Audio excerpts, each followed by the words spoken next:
Mais retenons seulement cette pensée. Seulement une pensée. De savoir, c'est une chose. Quelle est la chose la plus importante?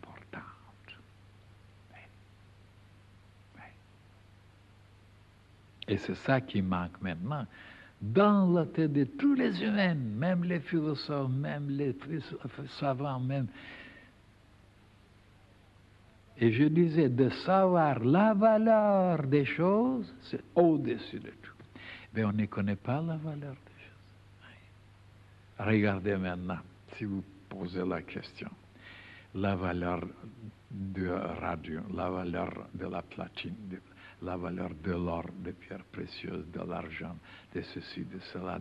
Ils vous diront, voilà ce qu'ils connaissent.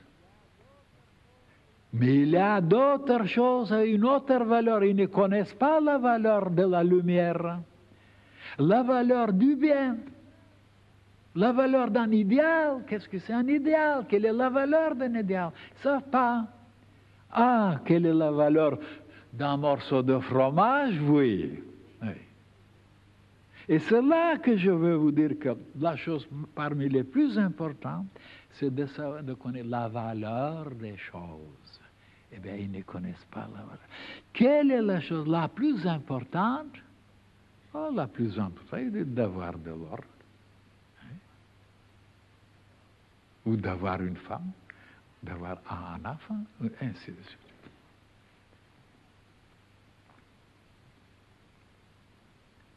Eh bien, d'après moi, la chose la plus importante, c'est de savoir la chose qui peut nous donner ces trois choses-là.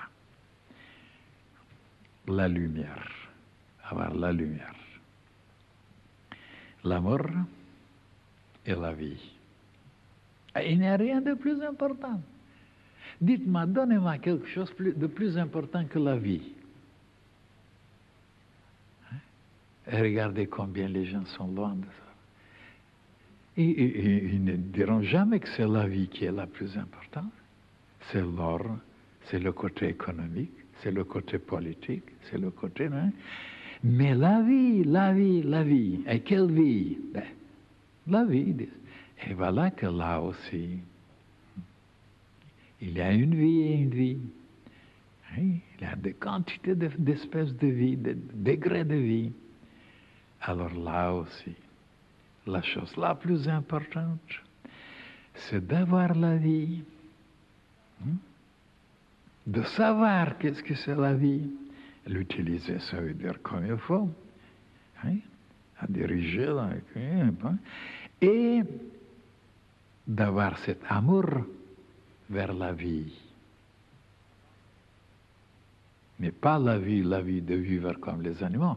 La vie éternelle, la vie immense, la vie illimitée, c'est cet amour pour cette vie immense, de savoir, de le connaître et de vivre ça. Ben, il n'y a pas d'autre chose plus importante que ça.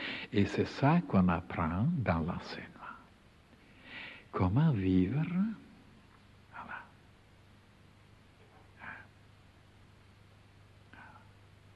Comprendre, aimer et vivre.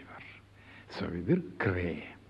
Parce que dans le domaine de ces trois mots, il y a des choses, des ramifications. Quand vous dites, par exemple, la vie, oh là là, vous pouvez mettre à côté la création, la volonté, la force, le mouvement, le dynamisme. Mais oui, ça correspond, c'est lié à la vie. Et quand vous mettez dans l'amour, oh là là, c'est la chaleur, c'est l'amour, c'est le bonheur, c'est la joie, la dilatation, tout le domaine de l'amour. Et quand le domaine de la lumière maintenant, oh, c'est la sagesse, c'est la connaissance, c'est le savoir, c'est la conscience, c'est l'élargissement, c'est l'approfondissement, c'est oh là là, l'analyse, synthèse, tout. Mais c'est une, mais c'est trois mots seulement qui contient tout le reste. Des ramifications.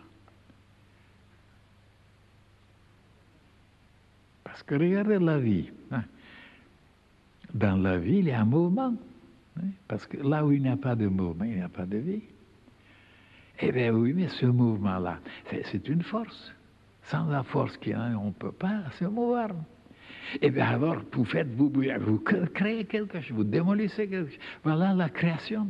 Ainsi de suite, dans le mot seulement vie, tout le reste que j'ai énoncé se trouve en dedans.